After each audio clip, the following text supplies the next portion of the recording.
Oh yeah guys, welcome back to the channel and I hope you are all doing good. A white man's bold statement about racism has gone viral and the reactions could be more divided. So guys, in this video we are just going to break down what he said and why it resonated with many in the black community and also why it angered others. Let's unpack the layers of privilege, bias and truth behind this message. Watch till the end guys for a balanced analysis. I'll be coming back with more commentaries. In case of any thoughts, kindly feel free to let me know in the comment section. Stay tuned. So a black person in the United States during the Jim Crow era faced second-class citizenship, disenfranchisement, barriers to voting, barriers to education, barriers to employment, and barriers to housing. Then we had the 1964 Civil Rights Act and the 1965 Voting Rights Act, which stated we could no longer do any of this, we could no longer discriminate based on race. So in 2023, what is the only group of people that we can legally discriminate against? We can legally relegate to second-class citizenship, create barriers to voting, barriers to education, barriers to employment, barriers to housing. If you answered convicted felon, you are absolutely correct. In 2023, a convicted felon is the only group of people that we can legally do all this to. Now, do you believe it's a coincidence that 1 in 3 black males carry this label as convicted felon as opposed to 1 in 17 white males? If you answered yes to that question, let's take a look at what's happened since the dismantling of the Jim Crow laws. We've had a 700% increase in our prison population. We've gone from 300,000 inmates to as high as 2.3 million. Now, I do believe we're back down to about 1.8 million today. We had the Law and Order agenda, which was an increase in police spending and a decrease in school funding, which created the school to prison pipeline. We also had the war on drugs, which we now know was a war on people. We had the 1986 Anti-Drug Abuse Act, and we had the 1994 Crime Bill. Now, the 86 Anti-Drug Abuse Act differentiated between rock cocaine and powder cocaine, which we know predominantly impacted the black community. In the 94 Crime Bill created harsher sentences, lengthier sentences, and minimum mandatories. We also know that black people make up 53% of all exonerations, 69% of exonerations for drug crimes, and they're 7 times more likely to be wrongly convicted. So when I seen all of this, I realized that racism in this country never ended. We have a system. Nearly 2,900 pages of text messages between young Republicans have leaked. And these were some of the most vile, anti-Semitic, racist things that any person could possibly say. They referred to black people as monkeys. They talked about getting gas chambers for political opponents, talking about can we fix the showers. Absolutely despicable. When Hillary Clinton said that they're deplorable, she was not wrong. You know why? Because this is absolutely the norm in predominantly white conservative communities. This is not an outlier. This is not an exception to the rule. This is normal talk amongst white conservatives.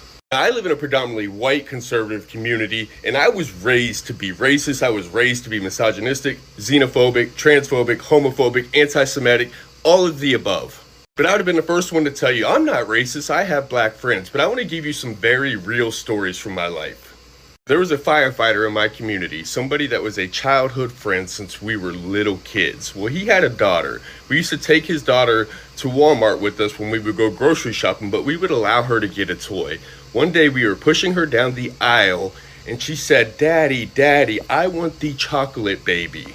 Now, her father, who was one of my best friends at the time, leaned in and said, "No, you cannot get the N-word baby." She started screaming at the top of her lungs, "But I want the N-word baby. I want the N-word baby."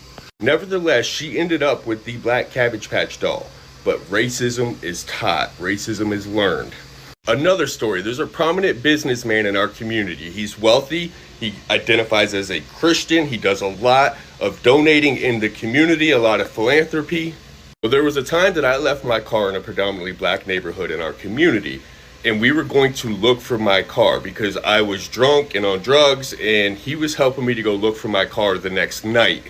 Well, there were a lot of black people outside in the streets, and he looked at me and he said, "This is why they call them coons, because they only come out at night."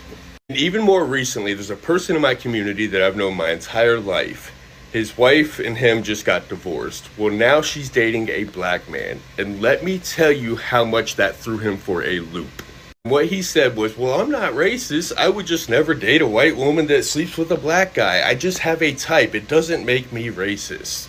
I said, yes, it absolutely does. You've been conditioned to feel this way your entire life. It was passed down from generation to generation.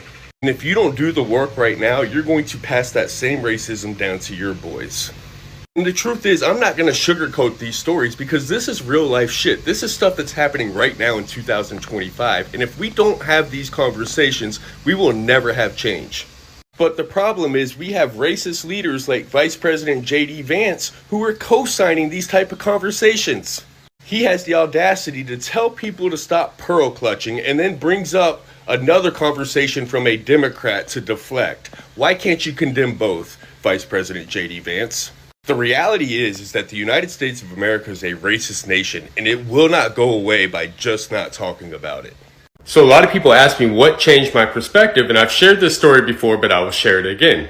While in prison, I met a man by the name of Rashawn Clark. Rashawn and I came from the same town, but we had two completely different upbringings. I was a white Christian conservative, and he was a black Muslim liberal. Rashawn was sentenced to 20 years in prison at the age of 16 for one felony crime. He was the least culpable, he was the youngest, and nobody got hurt. I, on the other hand, had been to prison twice for a total of 10 years, and I have a total of 14 felonies. We were both sentenced out of the same judicial circuit, yet he got 20 years, and I was able to go to prison and go home twice before he can even get out for the first time, as a juvenile. Now, while we were in prison, Rashawn was placed on a DOT work squad in which he got to go out into the community and work.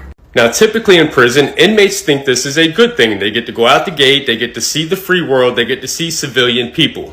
It essentially gives them time away from prison. It's almost like not being in prison while you're out at work. However, Rashawn saw it differently. In prison, one of the worst infractions you can get is a refusal to work. They can put you in confinement for 60 days and take all of your game time. When Rashawn was placed on this work squad, he came back to the dorm and he told me, I'm going to confinement. I was like, what do you mean you're going to confinement? You got placed on a great job. You get to go out the gate. You get to be away from prison. Like, why would you go to confinement? Why would you refuse to work? And he proceeded to tell me it goes against everything I stand for. He said it's slave labor. He went on to tell me about the 13th Amendment, the abolishment of slavery except when punishable by a crime. Rashawn told me that prison work squads have become modern day slavery. He went on to tell me that police target poor black communities, put them in jail, and make them work for free. Then I researched and learned so much more. During the Jim Crow era, black people were relegated to second-class citizenship, disenfranchised from voting, barriers to housing, barriers to employment, barriers to education.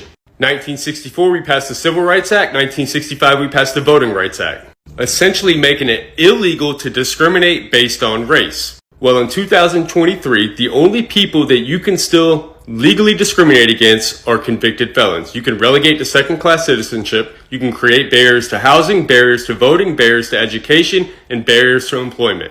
Now, do you think it's coincidence that in 2023, 1 in 3 black males carry the convicted felon label as opposed to 1 in 17 white males? And since the end of the Jim Crow era to 2023, we've had a 700% increase in our prison population. We militarized our police, we decreased school funding, creating the school-to-prison pipeline. We created a war on drugs. And by seeing this, I saw that our criminal justice system is the epicenter of systemic racism in America. So guys, in the world of today, such like videos of modern day slavery are really shaking the internet, and it's not coming from who you might expect in this video. A white man just stood up and told the truth about racism, raw, direct, and without sugarcoating. And while many black viewers are applauding his honesty, some white folks are absolutely furious. So guys, what exactly did he say? You are getting it all here. Kindly feel free to let me know your thoughts about this in the comments, and why has his message sparked such a massive divide. Let's get into the remaining clips. I'll be back. When we talk about racism in America, nobody's saying that it's not okay to be white.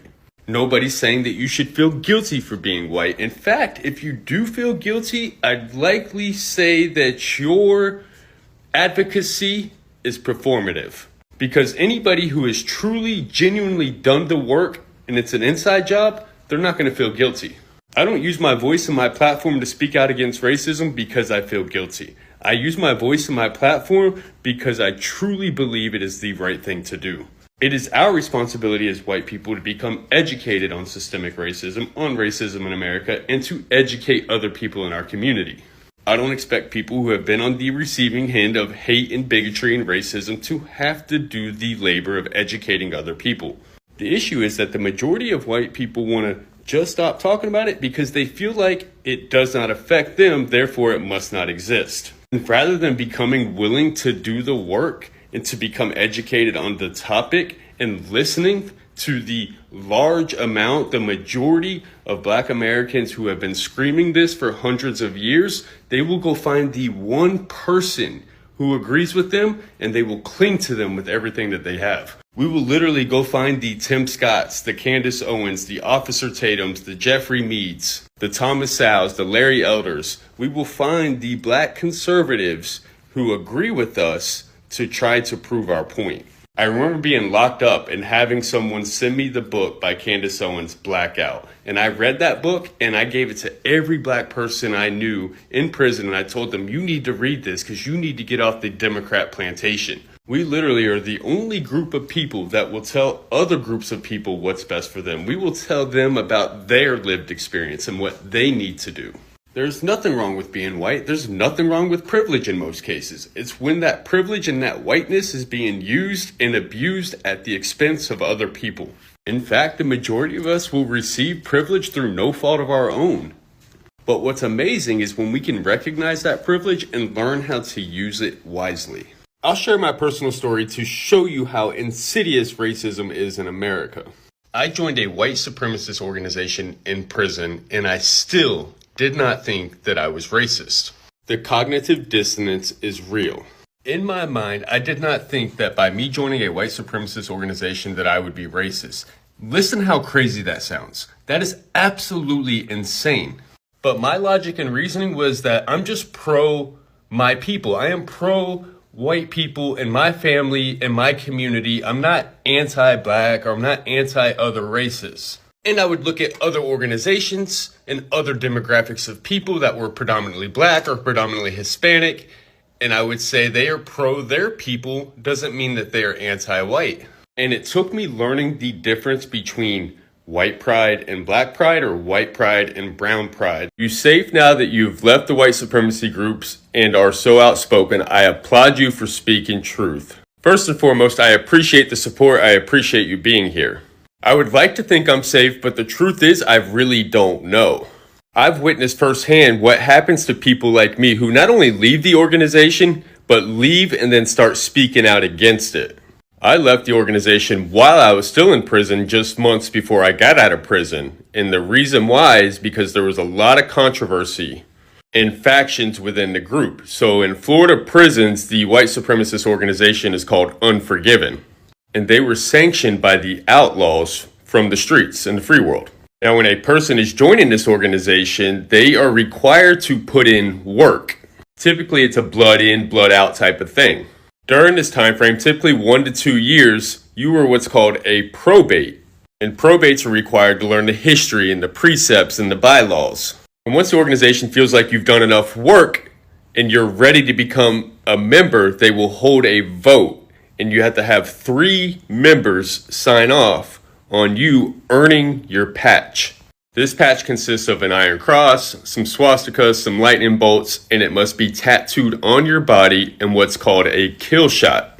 Now, most people in our organization would put it on the back of their neck, on their chest, or even some would put it right here on their arm where it'd be visible for everyone to see. And when it was time for me to earn my patch, I didn't care about the prison subculture. I didn't care about getting this tattoo on me. I cared about the politics. And there was a faction of the group that was living in the free world that planned on branching off into another name, and they were going to become real political.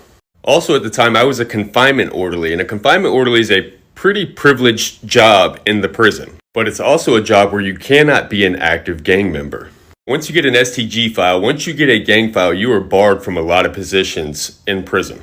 And since confinement's typically filled with gang members, they don't want their workers back there who are associated with them that are able to be easily compromised, people that can make moves for them, put out hits, fly kites, do all these different things. So actually getting the patch was a contentious topic, and I argued that it is stupid for members to get this patch because it labels you for other nations or other organizations. It also labels you with the police, and not to mention you cannot go out in the free world with swastikas on you today. So while I was working in confinement, the acting leader for the state of Florida at that time was in confinement, and he greenlighted my patch. He also said I didn't have to get the tattoo, and this ruffled a lot of feathers within the organization. Long story short, though, I end up leaving the organization and I come home. One of the heads from the organization called my parents' house, spoke to my dad, and they were looking for me. Super polite, super respectful. And I've ran out of time, so let me know if I need to make a part 2. So guys, such like men are standing up for the society, and he didn't just talk about racism as something in the past. He called it what it is still, a system that benefits some and harms other people every single day. He pointed out the quiet privileges many people never notice, from the job opportunities to how people are treated by police, teachers, or even in everyday interactions. He said that racism isn't just about hate, it's about advantage. And if you're white in this world, you have benefited from it, whether you realize it or not. So such like sentiments he had, and because they weren't coming from an activist or academician, they were coming from someone who looks like the very group being challenged. So many black viewers called it refreshing. They said it's about time white people use their voices to acknowledge the truth, not to speak for anyone, but to speak to their own. Social media filled up with comments like, "Finally someone gets it. He said what we have been saying for decades. This is the kind of allyship we need." But of course, not everyone was clapping, yeah? Some white viewers reacted with anger, accusing him of spreading division, self-hate, or woke propaganda. They flooded his comments saying racism is over, or that he was trying to make white people feel guilty for things they didn't personally do.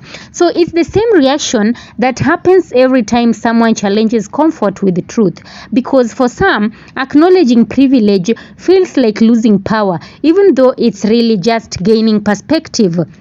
You know, the truth is, racism is not just about color, it's about history, it's about systems and silence. And when someone from within the dominant group decides to break that silence, it forces everyone to take a closer look. That's what this man said.